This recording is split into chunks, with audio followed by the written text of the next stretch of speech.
"You get $1, Ethan. That's all your father wanted you to have." Those were the words that changed everything. Patricia Holloway said them with a smile before the attorney had even finished reading the will, as if she had been rehearsing the moment for years. I didn't answer her. I didn't argue. I didn't demand an explanation. I simply sat there at the long walnut conference table and listened as my father's final wishes were read aloud in a quiet law office overlooking downtown Columbus, Ohio. 3 weeks earlier, I had buried my father, Charles Holloway. He was 74 years old when he passed away after a brief illness. My father wasn't a billionaire, but he had built a comfortable life. He owned several rental properties, a large family home, investment accounts, and enough savings to ensure that no one in the family would ever struggle. At least that was what I had always believed. The office felt colder than it should have. Rain tapped softly against the windows while the attorney, Daniel Mercer, adjusted his glasses and continued reading from the document in front of him. Patricia sat across from me wearing a black designer dress and a diamond bracelet that caught the light every time she moved her wrist. She looked more confident than grieving, more victorious than heartbroken. Every few minutes, she glanced toward me as if waiting for a reaction. She never got one. "The primary residence, all investment holdings, and all remaining liquid assets shall transfer to Patricia Holloway," Daniel read carefully. My name appeared only once. $1. A symbolic inheritance. A legal statement that said more than any paragraph ever could. Patricia folded her hands and leaned back in her chair. "Charles always knew how to make the right decisions," she said. Her voice was smooth and pleasant, but there was something underneath it. Satisfaction. I looked down at the polished surface of the table. My reflection stared back at me. 38 years old. My father's only son. A man who had spent years believing family loyalty meant something. I thought about the fishing trips Dad and I used to take every summer. The old pickup truck we rebuilt together. When I was 16, the countless times he told me that families should always stand together. None of it matched what I was hearing now. And yet, strangely, I wasn't angry. Not yet. I was confused. More than anything, I felt like I had walked into the final chapter of a story without ever seeing the pages that came before it. Daniel finished reading the document and closed the folder. The room became silent. Patricia was the first to stand. "Well," she said lightly, picking up her purse. "I suppose that settles everything." I nodded once. "I suppose it does." She seemed disappointed by my calmness.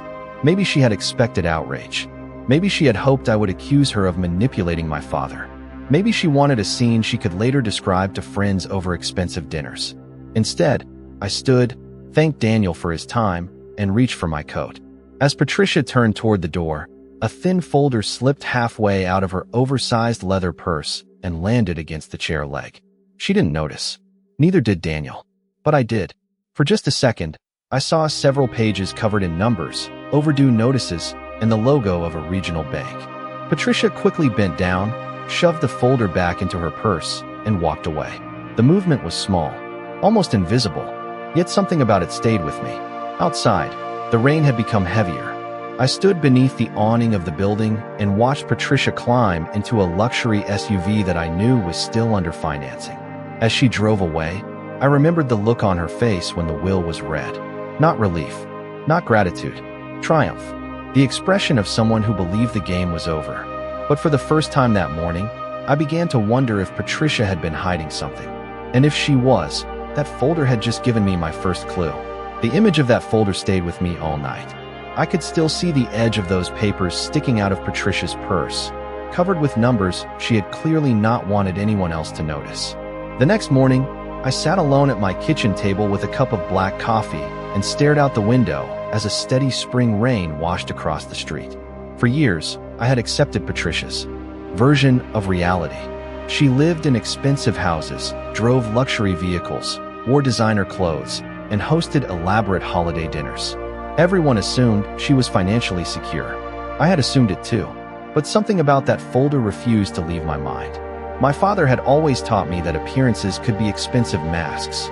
The more I thought about it, the more I remembered small details I had ignored over the years. Patricia constantly refinanced properties. She frequently talked about investments that never seemed to produce results. New furniture appeared every few months. Expensive vacations filled her social media pages. Yet she often complained about money whenever bills or taxes came up in conversation. At the time, I never questioned it. Now I did. Around noon, I drove to a small diner my father used to visit. The place had not changed in 20 years. The same red booths, the same smell of fresh coffee, the same elderly cashier greeting customers by name. Sitting there reminded me of conversations I had once had with my father. He believed in living comfortably, but he hated debt.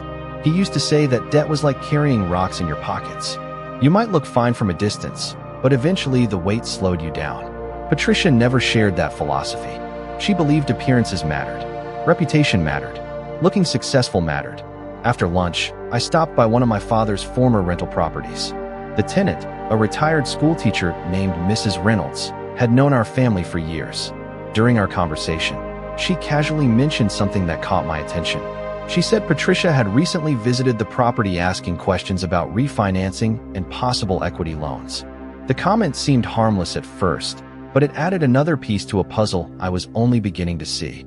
Over the next several days, I quietly gathered information.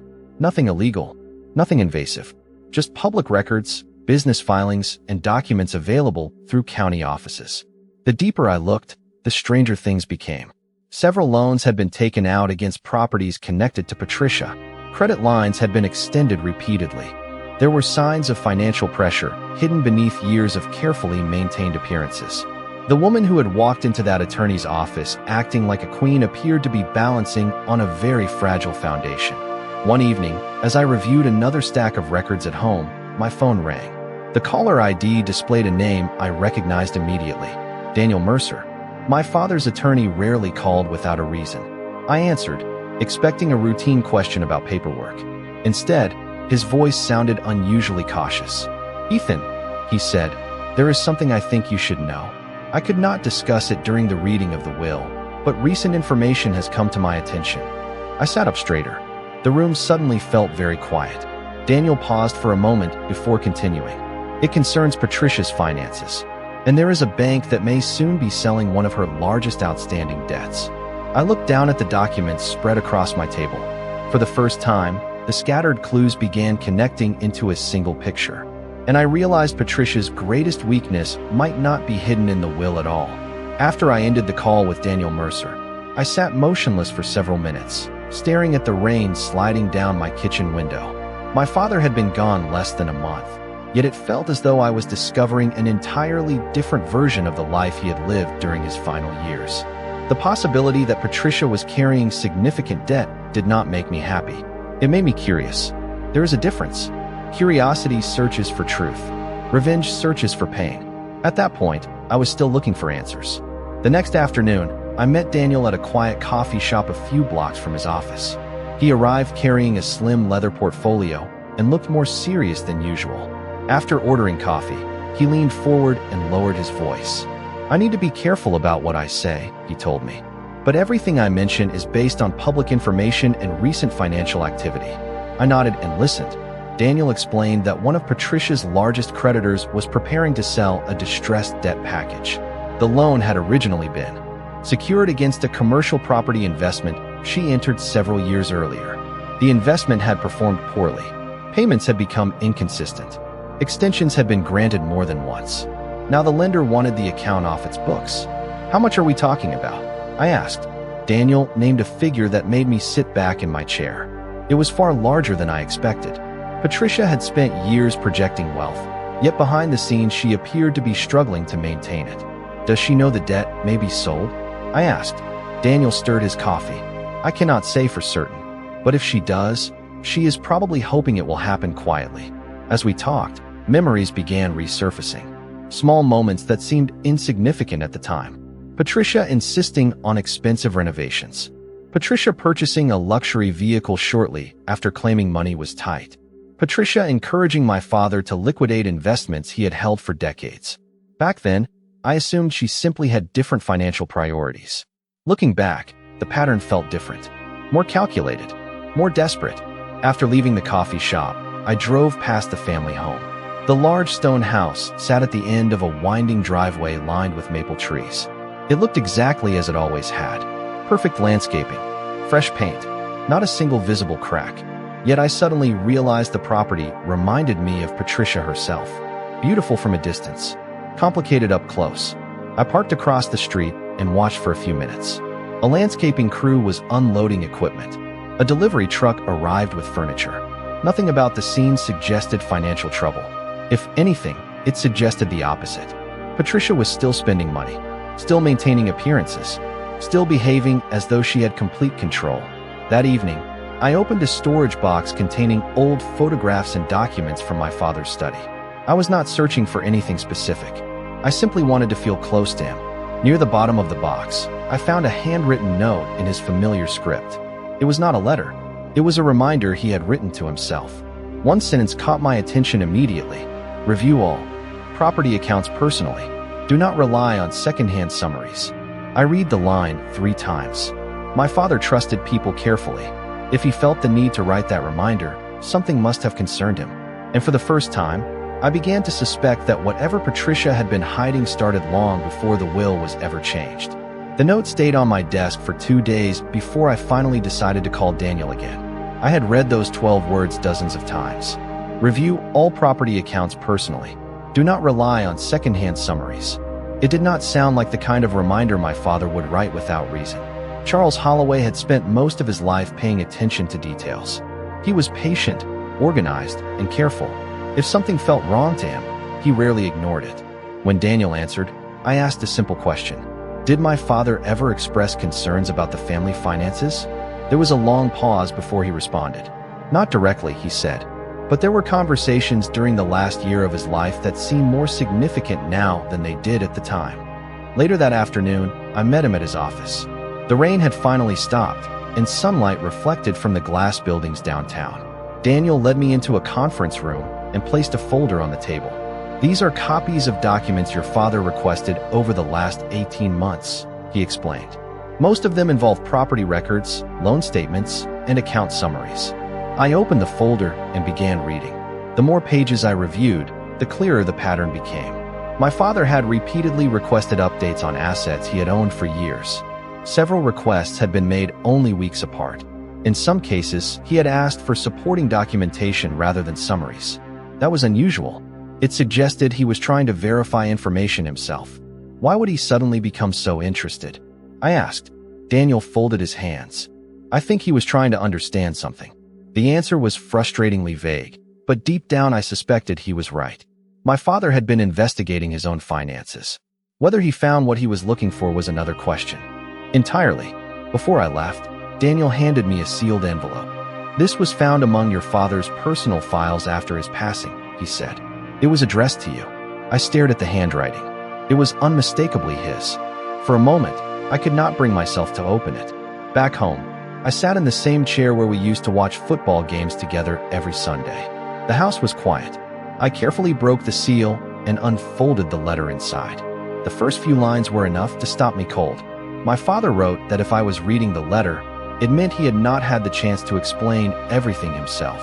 He apologized for mistakes he believed he had made. He wrote that there were matters involving property and financial decisions that increasingly troubled him during his final years. Most importantly, he admitted that certain information had been kept from him until much later than it should have been. The letter did not accuse anyone directly. That was not his style. Instead, it contained observations, concerns, and questions he had been unable to answer. Near the bottom of the page, another sentence caught my attention. There is an account you do not know about.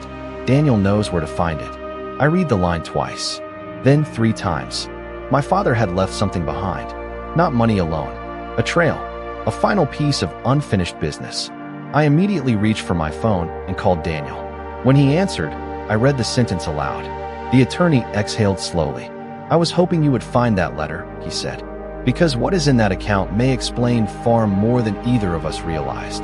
The following morning, I met Daniel at a private banking office on the north side of the city.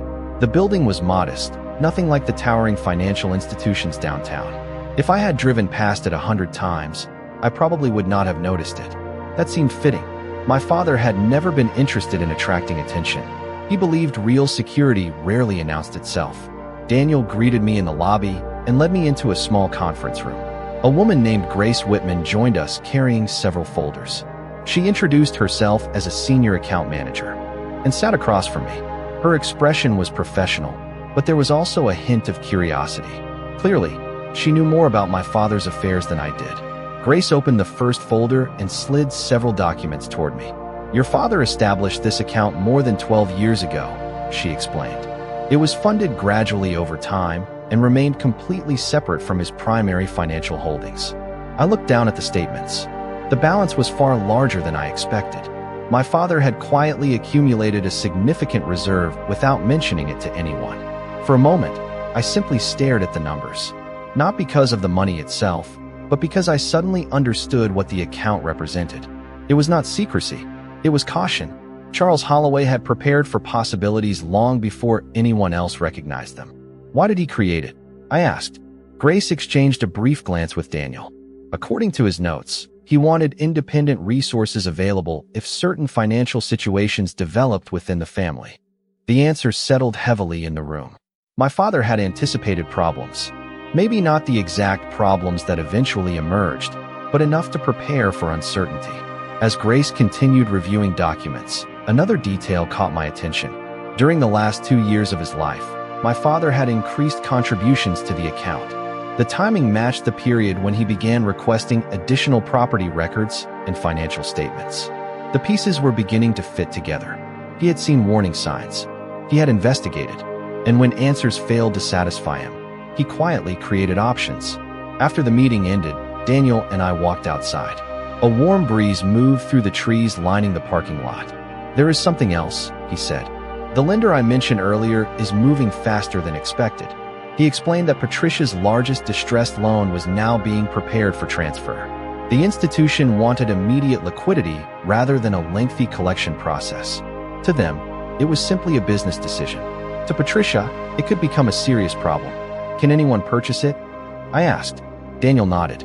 "Qualified parties can review opportunities once the package becomes available."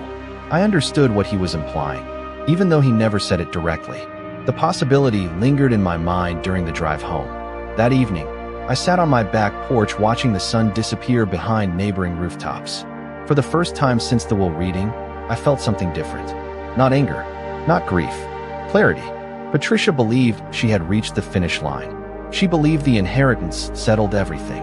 But while she celebrated a victory built on appearances, an entirely different reality was taking shape beneath the surface.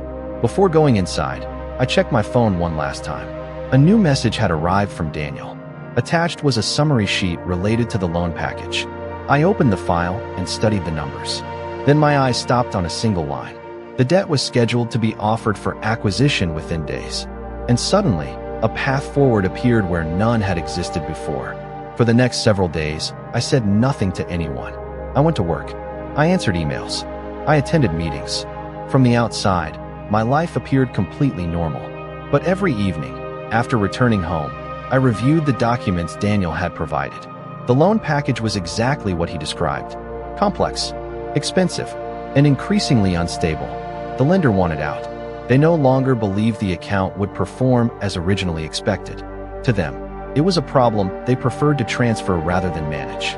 The more I studied the numbers, the more I understood how vulnerable Patricia's position had become. She had spent years building an image of success. Yet much of that image rested on obligations that required constant maintenance. Refinanced properties, extended payment schedules, loans stacked upon other loans. It was like watching someone balance an entire house on a foundation that had quietly begun to crack. One afternoon, Daniel called with an update. The debt package had officially entered the review process. Qualified buyers could now examine the terms. I listened carefully as he explained the details. The opportunity was real. The timing was real. Everything was moving faster than either of us expected. After ending the call, I walked outside and sat on a bench overlooking a small park near my office. Families crossed the sidewalks. Children played near a fountain. The world continued as normal while I considered a decision that could change everything. I thought about my father. I thought about the letter he left behind. Most of all, I thought about the confidence Patricia displayed during the will reading. She had acted like someone who believed there would never be consequences. Not because she was evil, not because she was powerful, because she believed nobody was paying attention. That realization stayed with me. People often reveal themselves when they think the story is over. A week later, I met with financial advisors and attorneys. Every step was reviewed carefully. Every document was examined. There would be no shortcuts, no emotional decisions. If I moved forward, it would be done properly and legally. By the end of the meeting, the path was clear. The acquisition process could proceed. I signed the necessary paperwork and left the building feeling surprisingly calm. There was no excitement, no celebration, just certainty. The following days passed quietly. Meanwhile, Patricia appeared to be enjoying her new life. Social media photographs showed dinners at expensive restaurants, charity events, shopping trips, smiling faces. Looking at those images, nobody would have guessed that serious financial pressure was approaching. Then the first notices began arriving. Professional correspondence, routine communications, nothing dramatic, nothing threatening. Simply reminders that obligations existed and required attention. At first, Patricia seemed unconcerned. According to people who knew her, she dismissed the letters as administrative issues, temporary inconveniences, minor paperwork. But the notices continued. One became two became three. Additional requests followed. Clarifications, updates, deadlines, questions that could no longer be ignored. Slowly, the confidence she projected began to fade. Then came the moment everything changed. Late one Friday afternoon, Daniel called again. His voice carried a seriousness I had learned to recognize. "The transfer has been completed," he said. "The acquisition is finalized." I stood beside my kitchen counter in complete silence. Months earlier, I had walked into a law office believing I had lost everything. Now the situation looked very different. Daniel paused before adding one final detail. "Patricia has received the updated ownership information." I already knew what that meant. Somewhere across town, she was opening documents and reading a name she never expected to see. My name. The call came the next morning at exactly 9:14. I recognized Patricia's number immediately. For a few seconds, I simply watched the screen ring. Then I answered. Neither of us spoke right away. The silence itself felt unfamiliar. Patricia had always been the kind of person who filled every room with words. Finally, she cleared her throat.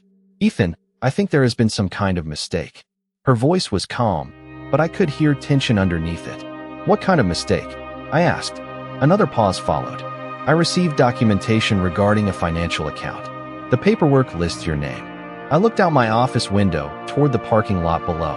"Then the paperwork is probably correct." The silence that followed was longer this time. Patricia was not accustomed to uncertainty. For years, she had controlled conversations simply by acting more confident than everyone else. But confidence becomes difficult when facts start replacing assumptions. "I think we should meet," she finally said. "There are things we need to discuss." I agreed to meet her the following afternoon at a quiet restaurant outside downtown. The location was neutral, public, comfortable. When I arrived, Patricia was already seated in a corner booth. For the first time since my father's funeral, she looked tired. The designer clothes were still there. The jewelry was still there. The carefully maintained appearance remained intact. But something had changed behind her eyes. She stood as I approached and forced a smile. "Thank you for coming." I nodded and sat down. For a few minutes, she spoke about ordinary things. The weather, the city, recent events. It was obvious. She was delaying the real conversation. Eventually, she folded her hands together and looked directly at me. "I did not expect to see your name connected to that account." "I know," I replied. Her expression tightened slightly. "Daniel helped arrange it?" she asked. "Everything was handled legally," I said. Patricia looked away for a moment. Through the restaurant window, cars moved steadily through the afternoon traffic. Life continued as normal for everyone else. Inside that booth, however, the balance of power had shifted completely. "Ethan," she said quietly, "surely you understand that financial situations can become complicated." It was the closest thing to an admission I had heard from her. Not an apology, not accountability, just an acknowledgement that the circumstances were no longer working in her favor. I listened without interrupting as she explained market conditions, investment challenges, refinancing decisions, and temporary setbacks. The explanations sounded polished, rehearsed, yet they never addressed the central issue. The debt existed, the obligations were real, and the documents now listed me as the controlling party. Eventually, she reached the point of the meeting. Perhaps we can find an arrangement that benefits everyone." There it was. Negotiation. Not because she suddenly valued our relationship, because she needed something. I took a sip of water before answering. "What kind of arrangement?" Patricia leaned forward slightly. Additional time would help. I studied her face carefully. Months earlier, she had sat in Daniel's office completely certain that my future could be reduced to a single dollar. Now she was asking for flexibility, asking for patience, asking for consideration. I did not feel satisfaction. I felt clarity. Actions create consequences. Sometimes those consequences arrive slowly. Sometimes they arrive all at once. When the check arrived, neither of us touched it immediately. Patricia looked at me one final time. "You really are your father's son?" she said. I held her gaze without speaking. Then I stood, placed money on the table, and left the restaurant. Halfway to my car, my phone vibrated with a new message from Daniel. The subject line contained only 6 words. Court review date officially scheduled. Everything had just become far more serious. The weeks that followed moved with the steady rhythm of legal procedures and financial reviews.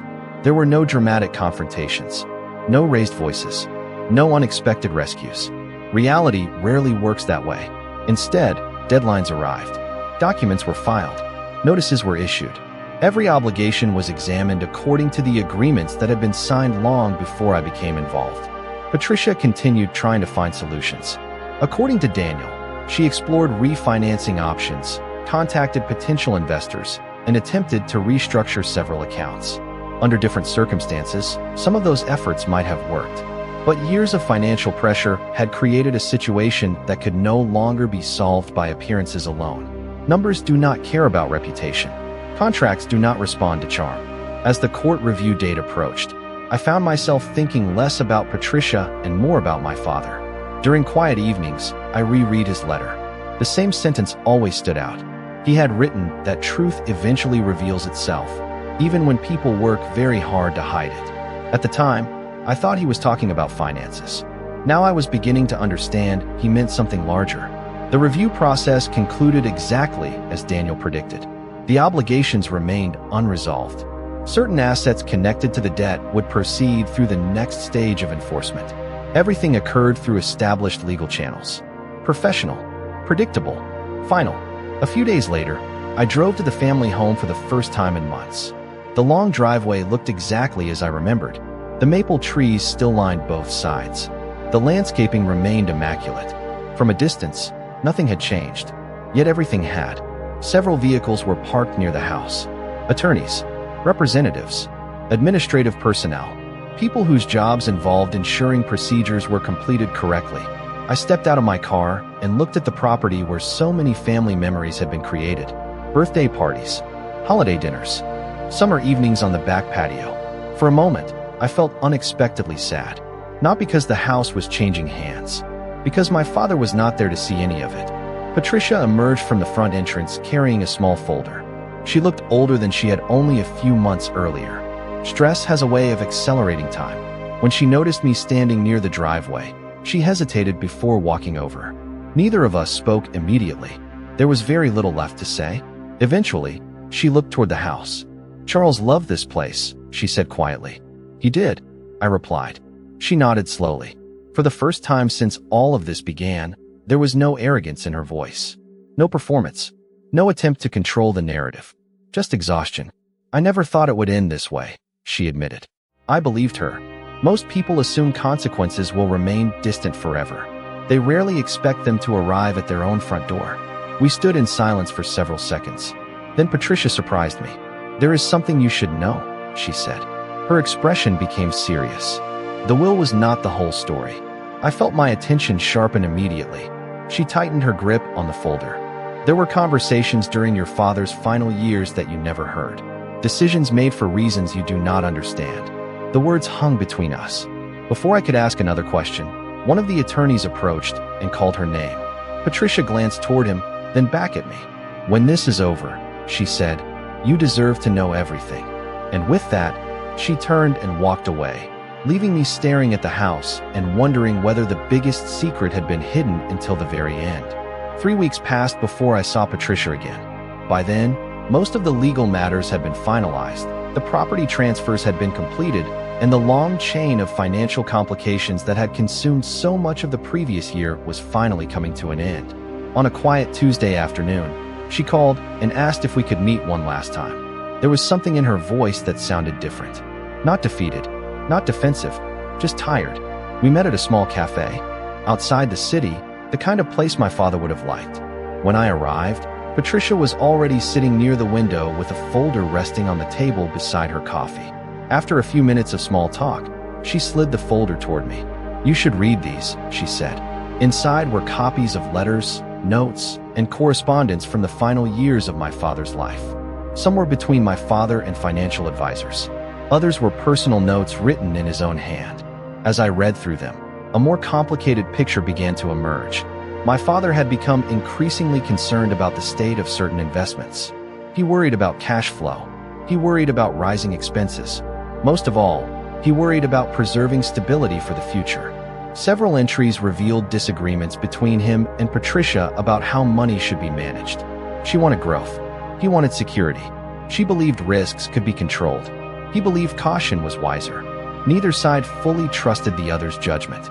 The deeper I read, the more I realized something important. Patricia had made mistakes, serious mistakes, but she had not been orchestrating some grand conspiracy from the shadows. Many of the financial problems were the result of years of poor decisions, bad investments, and misplaced confidence. Then I found a final note written by my father only months before his death. The handwriting was shakier than usual, but the message was clear. He wrote that family conflicts often begin long before anyone notices them. Small misunderstandings become distance. Distance becomes silence. Silence becomes resentment. He ended with a sentence that stayed with me long after I finished reading. Do not spend your life trying to win against people. Spend it building a life that no longer depends on their approval. I slowly closed the folder. For the first time since the will reading, I felt the weight I had been carrying begin to disappear. Patricia looked at me across the table. "I should have handled many things differently," she said quietly. It was not a dramatic confession. It was something rarer, an honest acknowledgement. I nodded. "We both probably should have." She gave a small smile. "Charles would probably say the same thing." We sat in silence for a moment before she stood and gathered her belongings. As she prepared to leave, she paused beside the table. "For what it is worth, he was proud of you." Then she walked away. I never saw her again after that day. Several months later, I returned to the old family property one final time. The house looked peaceful beneath the afternoon sun. I stood at the front door holding the keys that had become symbols of so many complicated memories. Slowly, I locked the door and handed the keys to the new owner. As I walked back down the driveway, I realized something had changed. I was no longer the son who had walked into that law office feeling discarded and forgotten. I was no longer chasing explanations or validation. I had uncovered the truth. I had honored my father's memory. And I had learned that real justice is not about taking revenge. Sometimes it is simply about standing firm long enough for the truth to reveal itself.